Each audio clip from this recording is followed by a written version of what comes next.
অসম্ভব মজার এই টিফিন রেসিপিটা বা সকালে জলখাবারের জন্য দারুণ একটা রেসিপি। এটা সন্ধ্যাবেলা স্ন্যাক্স হিসেবেও ব্যবহার করতে পারেন। যেসব বাচ্চারা বা অনেক বড়রাও আছে সবজি খেতে পছন্দ করে না, এই রেসিপিটা বানিয়ে নিন। খুব কম সময় আর খেতে দারুণ লাগে।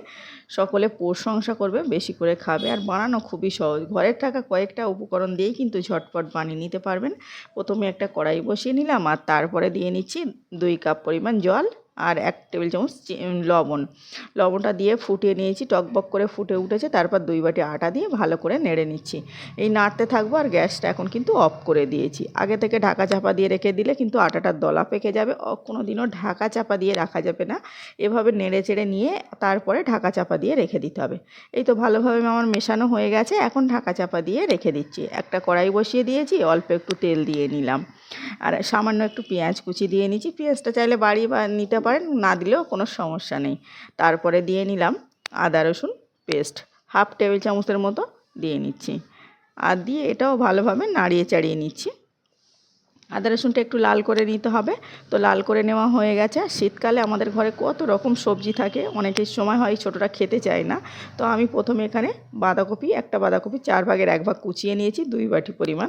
এটা দিয়ে নিচ্ছি। দিয়ে আদা রসুনের সঙ্গে একটু নেড়ে ছেড়ে দিচ্ছি। দিয়ে এটা কিন্তু ঢাকা চাপা দিয়ে রেখে দিলে এটা ঢাকা চাপা দিয়ে রেখে দিচ্ছি কিছুক্ষণের জন্য। তারপরে কিছুক্ষণ পরে ঢাকনা খুলে এখানে দিয়ে নিলাম 1 বাটি পরিমাণ ফুলকপি কচি। তা কপি তো সকলের ঘরে থাকে। এই রেসিপিটা অবশ্যই ট্রাই করতে পারেন। আশা করছি সকলে ভীষণ পছন্দ করবে। আর এখানে কিন্তু আপনার পছন্দ মতো সবজি অ্যাড করতে পারেন। তবে আমার এখানে অনেকগুলো উপকরণ দেওয়া এখনও বাকি আছে। আর যেগুলো উপকরণ ঘরে থাকবে সেগুলো দিয়েই বানাতে হবে। তারপরে দিয়ে নিলাম 1 টেবিল চামচ লবণ, দিয়ে ঢাকা দিয়ে রেখেছিলাম। তো একদম সিদ্ধ হয়ে গেছে। এখন 2টো কাঁচা লঙ্কা কুচি দিয়েছি, একটা আলু কুচি দিয়েছি আর একটা গাজর কুচি। 1 টেবিল চামচ হলুদ গুঁড়ো, 1 টেবিল চামচ জিরে মরিচ ধনিয়া গুঁড়ো একসঙ্গে আছে 1 টেবিল চামচ দিলাম। দিয়ে ভালোভাবে মিশিয়ে নিচ্ছি। আগে থেকে কিন্তু কপিগুলো শুধু জাস্ট লবণ দিয়ে ঢাকা চাপা দিয়ে সিদ্ধ করে নিতে হবে। কোনো রকম জল ব্যবহার করা যাবে না। তো দেখুন একটু সময় নিয়ে নেড়াচেড়া করে সিদ্ধ করে নিয়েছি। একদম প্রতিটা উপকরণ এখন কিন্তু ভালোভাবে সফট হয়ে গেছে, সিদ্ধও হয়ে গেছে। এখন অনবরত এভাবে নাড়তে থাকবো। একটু সময় পর্যন্ত নেড়েচেড়ে একটা মিশিয়ে নিয়েছি। মেশানো হয়ে গেছে আমার। আর দেখুন আপনার পছন্দ মতো যে কোনো সবজি ঘরে থাকলে সেগুলো দিয়ে নিতে পারেন, যে এগুলোই দিতে হবে এমন কোনো কথা নেই। আর দেখুন সবগুলো আমি ভালোভাবে ভেজে নিয়েছি। এখন সাইডে একটু সরিয়ে নিচ্ছি। সাইডে সরিয়ে নিয়ে এখানে একটা ডিম ভেঙে দিচ্ছি। যেহেতু ছোটোদের স্কুল টিফিনের জন্য বানানো, তো খুব কম সময়ে একটা ডিম দিতে পারেন। চাইলে এখানে চিকেনও ব্যবহার করতে পারেন, কোনো সমস্যা নেই। তারপরে আমি ডিমটা বাড়িয়েও নিতে পারেন। আমি এখন ডিমটা ভালোভাবে ভেজে নিয়েছি আর লবণ দিয়ে। তারপরে একসঙ্গে সবগুলো মিক্স করে নিলাম। অল্প একটু ধনেপাতা কুচি দিয়ে আবারও মিশিয়ে নিচ্ছি। আর তারপরে দেবো একটু ওই যে টমেটো সস দিয়ে তারপরে ভালোভাবে আবারও মিশিয়ে নিলেই কিন্তু এটা রেডি হয়ে যাবে। আর কিছুই লাগবে না, জাস্ট দেখুন সবজিতে ভরপুর এমন একটা রেসিপি, অনেক খেতে ভালো হয়। ছোটরা যারা সবজি খেতে পছন্দ করে না তারাও কিন্তু এই রেসিপিটা ট্রাই করতে পারেন।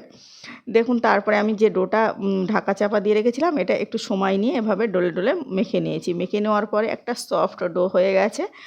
এভাবে ডোটা বানালে যে কোনো রুটি পরোটার ক্ষেত্রে অনেক বেশি সফট হয়।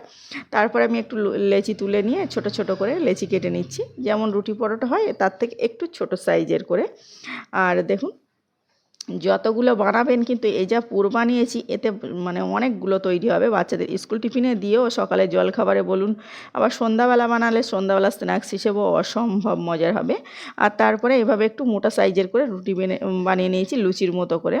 রুটিটার মধ্যে এই যে পুরটা দিয়ে নিচ্ছি। পুরটা 3 টেবিল চামচের মতো আমি দিয়ে নিলাম। যত বেশি পুরোটা হবে, যেহেতু সবজি দিয়ে বানানো, পুরোটা একটু বেশি করে দিতে হবে। আমি একটা বানানো হয়ে গেছে, খুবই দুঃখিত দেখানো হলো না। তো আমি আরেকটা দেখিয়ে নিচ্ছি। রুটিটা বেলে নিলাম, তারপরে একটু পুর দিয়ে নিচ্ছি। আর পুরোটা দেওয়ার পরে একদম সিম্পলভাবে বানিয়েছি। ঘরে যে কোনো সবজি থাকলে কিন্তু এই রেসিপিটা বানিয়ে নিতে পারেন। হাত দিয়ে একটু চেপে মুড়ে নিলাম, তারপর একটা কাঁটা চামচ দিয়ে এভাবে একটু ডিজাইন করে নিচ্ছি। তাহলে দেখতে অনেক বেশি লোভনীয় হয়। সবগুলো আমি তৈরি করে নিয়েছি। আর এদিকে আমি দেখিয়ে নিচ্ছি। এদিকে একটা কড়াইতে আমি তেল বসিয়ে দিয়েছি, সামান্য পরিমাণ করে তেল দেবো। চাইলে এটা কিন্তু ভাপিয়েও নিতে পারেন, তাহলেও খেতে দারুণ হবে। তেল ছাড়া যদি কেউ খেতে চান তাহলে ভাপিয়ে নেবেন। আর আমি এদিকে একটু তেল বসিয়ে দিয়েছি। তারপরে এই নাস্তাগুলো দিয়ে নিলাম। নাস্তাগুলো দিয়ে তারপরে একটু সময় নিয়ে কিন্তু ভেজে নিতে হবে। একটু সময় নিয়ে আমি ভেজে নিয়েছি। প্রথমে উল্টে নিয়ে 4 থেকে 5 বার করে এভাবে নাড়াচাড়া করে ভেজে নিয়েছি। সবগুলো আমার ভেজে নেওয়া হয়ে গেছে। ভেজে নেওয়া হয়ে গেছে বলছি, আমি বারবার এমনি ভেজে কালার করে নিয়েছি। আর মিডিয়াম টু লোয়ে রেখেই ভাজতে হবে।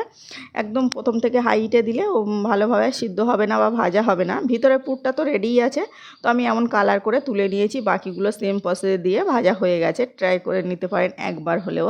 ছোট বড় ভীষণ পছন্দ করবে। আর কতগুলো বানিয়েছি দেখুন, 1 প্লেট ভরে গেছে। ছোটদের স্কুল টিফিনে দিয়েও অনেকগুলো বেশি থাকবে।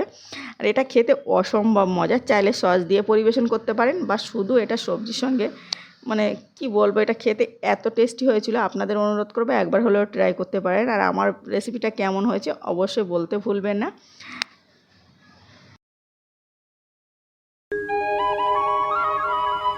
আজকের রেসিপিতে যদি কোনো নতুন বন্ধু থেকে থাকেন অবশ্যই চ্যানেলটাকে সাবস্ক্রাইব করে পাশের অল অপশানটা ক্লিক করার অনুরোধ করছি। একবার হলেও ট্রাই করবেন। ট্রাই করে আমাকে বলতে ভুলবেন না। এটা খেতে কিন্তু দারুণ ছিল।